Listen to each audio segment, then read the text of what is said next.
Phone यही में लग गया, बोले गोली लगी।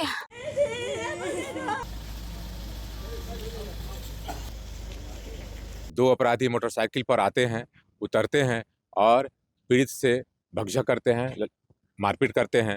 पीड़ित भागने लगते हैं और भागने के क्रम में अपराधी पीछा करते हुए दो गोली उन पर चलाते हैं। नमस्कार, आप देख रहे हैं न्यूज़ पीआर और मैं हूं विक्रांत।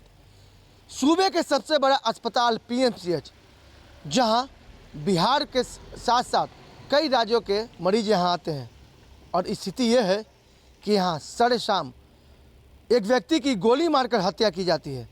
तस्वीर आप देख सकते हैं कि वो पीएमसीएच का मैरिन ड्राइव स्टार्ट होता है यहाँ से, जहाँ एक एम्बुलेंस चालक एम्बुलेंस लगाकर वहाँ खड़े रहते हैं और बाइक से दो व्यक्ति आते हैं और उनको जबरन खींचकर लड़ाई झगड़ा करते हैं, मारापीटी करते हैं। और उसके बाद जब जो पीड़ित है वो भागने की कोशिश करता है, तब उसे दो गोलियां मारकर मौत के घाट उतार दिया जाता है। यह है सूबे के सबसे बड़ा अस्पताल पीएमसीएच, जहां पे एम्बुलेंस वाले का जो नज़ारा आप देख सकते हैं कि एम्बुलेंस का यहाँ इतना बोलबाला है कि कभी भी किसी भी व्यक्ति को गोली मारकर हत्या कर देते हैं। तस्वीर आप देख सकते हैं कि ये वही जगह है जहाँ पे जो मृतक है, जहाँ एम्बुलेंस से खींच कर लाया गया था और इसी जगह पर गोली मार दिया जाता है। जो आप खून के धब्बे देख रहे हैं, ये तस्वीर जो है आपको बयां कर सकती है कि राजधानी पटना में ये क्या हो रहा है। बिहार के नए डीजीपी बने हैं विनय कुमार जी, और उसके बावजूद भी रोड पर उतरते हैं और आईजी से लेकर डीएसपी तक रोड पर नज़र आते हैं और सघन वाहन चेकिंग करते हैं, लेकिन अपराध पर लगाम लगाने की कोशिश नहीं कर पाते हैं। क्योंकि वजह यह है कि ये पीएमसीएच वही जगह है जो कुछ दिन पहले ही भोजपुर फार्मा में दो अपराधी आते हैं, तीन अपराधी आते हैं और रंगदारी के लेकर गोली चलाते हैं। और उसके बाद अभी एक सप्ताह भी 10 दिन नहीं बीता, दूसरा घटना हो जाता है पीएमसीएच के कैंपस यानी मैरिन ड्राइव पे, जो रंगदारी के लेकर एक झारखंड के जो युवक है जो कि पाटलिपुत्रा थाना क्षेत्र अंतर्गत रहता है और यहाँ आकर एम्बुलेंस चलाता है और अपने परिवार का भरण पोषण करता है। लेकिन अपराधियों को इसका एम्बुलेंस चलाना इतना नाबागार गुजरा कि वो उसको गोली मारकर हत्या कर देते हैं।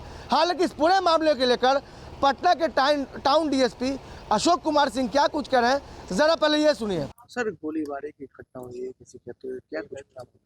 हाँ, आज संध्या समय लगभग 9:40 बजे पीएमसीएच के गेट पर, जहाँ पर एम्बुलेंस खड़ी रहती है, एक एम्बुलेंस चालक को दो अज्ञात अपराधियों के द्वारा गोली मार करके हत्या कर दिया गया है। एम्बुलेंस चालक अपने एम्बुलेंस के पास खड़े थे। दो अपराधी मोटरसाइकिल पर आते हैं, उतरते हैं और पीड़ित से भगझक करते हैं, मारपीट करते हैं। पीड़ित भागने लगते हैं और भागने के क्रम में अपराधी पीछा करते हुए दो गोली उन पर चलाते हैं पीड़ित पर और वे घायल हो जाते हैं। पीड़ित उनको इमरजेंसी वार्ड में लाया जाता है, पीएमसीएच में इलाज किया जा रहा था, परंतु इलाज के क्रम में पता चल रहा है कि पीड़ित की मृत्यु हो गई है। कहाँ के रहने वाले हैं? पीड़ित का नाम विनय रविदास है, उनके पिताजी का नाम जवाहर रविदास है। ये ओरिजिनली मूलतः झारखंड के हजारीबाग जिला में देवकुली के रहने वाले थे और पटना में पाटलिपुत्रा थाना अंतर्गत ये गोसाई टोला में रह रहे थे और वहाँ से यहाँ पर आकर के अपना एम्बुलेंस चलाते थे, अपनी जीविका को चलाते थे। प्रथम दृष्टया क्या लग रहा है सर, किस गोली कारण चलाने से का कारण गोलीबारी क्या है? करता है? प्रथम दृष्टया तो ये घटना के पीछे वही एम्बुलेंस चलाने को लेकर के दलाली की बातें होंगी। कुछ एम्बुलेंस चालक ऐसा करते हैं कि मरीज को फिक्स निजी अस्पतालों तक ले जाते हैं और ले जाने के लिए उनमें आपस में प्रतिस्पर्धा होती रहती है, कंपटीशन होता रहता है और उसी क्रम में उनमें वैमनस्य बढ़ता है और झगड़ा झंझट भी होते रहा है। ये बात सही है कि झगड़ा झंझट होते रहा है। सर, पीएमसीएच में आए दिन देखा जाता है, कुछ दिन पहले भी भोजपुर फार्मा में गोली चलाया गया था रंगदारी और वसूली के लेकर, फिर एक बार नया वारदात जो कि हत्या के रूप में तब्दील हो गया। इस पर क्या कहेंगे सर? हाँ, ये बात सही है। भोजपुर फार्मा में भी दलाली को लेकर के, पैसे को लेकर के उन पर गोली चलाया गया था, जिसमें कि भोजपुर फार्मा के मालिक घायल हो गए थे, आंशिक रूप से घायल हुए थे। उसमें तो हम लोगों ने पीरभौर थाना पुलिस ने अच्छा काम करते हुए दो अपराधियों को पकड़ लिया जो गोली चलाए थे और उनको हम लोग अभी सलाखों के पीछे न्यायिक हिरासत में जेल भेज चुके हैं। इन तरह की घटनाओं पर हम लोग का लगातार नज़र बना हुआ है और हम लोग कोशिश कर रहे हैं हम लोग हर संभव और इन पर नियंत्रण कर सकें और हम लोग कर रहे हैं।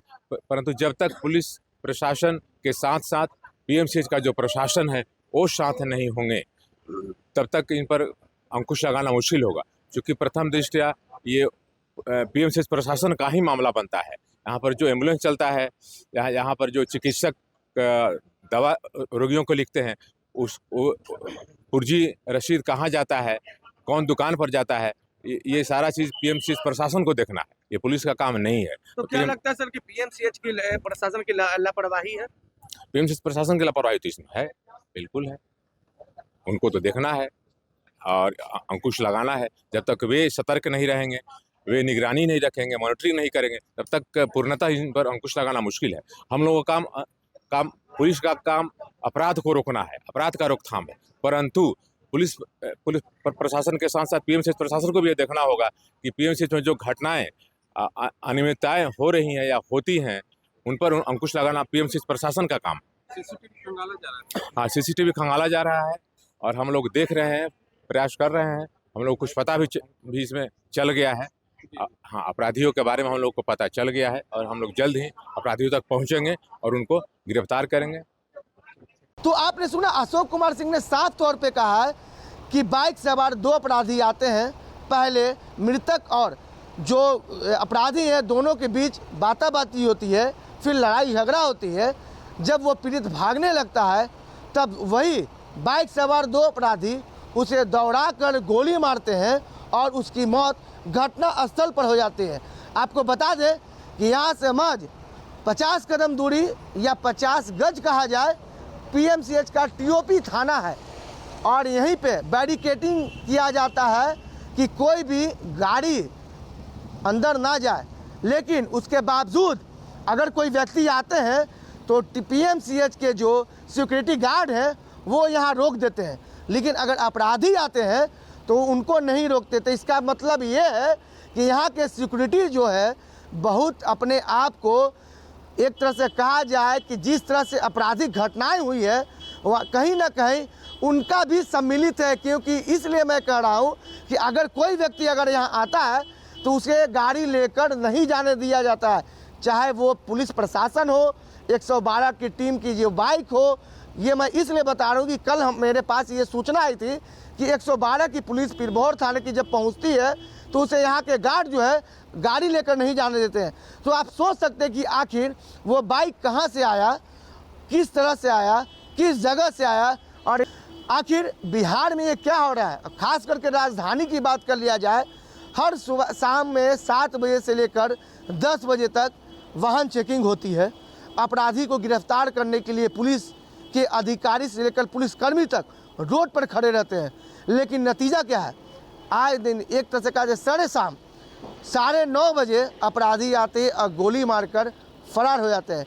यह है पटना पुलिस, जिसके कंधे के ऊपर सुरक्षा की जिम्मेदारी दी गई है। आज वही कंधा डगमगा गया है। इससे आप अनुमान लगा सकते हैं कि पटना में ये जंगल राज है या क्या है। अब ये सवाल अपने दर्शकों से पूछेंगे और जवाब अपने दर्शकों से लेंगे कि आखिर बिहार में और ख़ास करके राजधानी पटना में क्या चल रहा है। जिस समय कहा जाता था कि लालू की सरकार थी उस समय जंगल राज कहा जाता था, अब इसे क्या कहा जाएगा। फोन यही में लग गया, बोले गोली लगी। किसको गोली लगा है? मेरा हस्बैंड क्या नाम है? विनय कुमार कौन गोली मारे से कुछ जानकारी है? नहीं, हमको पता नहीं। आपको पता नहीं है? हमको पता नहीं। कहाँ घर है? झारखंड झारखंड में कहाँ पे? बकरीडीह, लुंद्रू बक्सीडी। नूनू बक्सीडीह। हाँ, लुंद्रू बक्सीडी। कितना दिन से पटना में यहाँ रह रहे थे? यहाँ पर हम मतलब मेरा हस्बैंड पहले से रह रहे थे, तो फिर हम लोग उधर पहले रूबन तरफ गाड़ी चलाते थे, तो यही से थी हुआ यहाँ पर। यहाँ क्या करते थे? ड्यूटी गाड़ी चलाते कौन सा हैं, गाड़ी? एम्बुलेंस चलाते थे। तो सारे सामने ये घटना हो जाती है तो कहीं ना कहीं पटना पुलिस के ऊपर एक बड़ा सवाल खड़ा होता है। अब देखने वाली बात होगी कि ऐसे अपराधी को पटना पुलिस कब तक गिरफ्तार कर पाती है। Vikrant Kumar, news PR, Patna.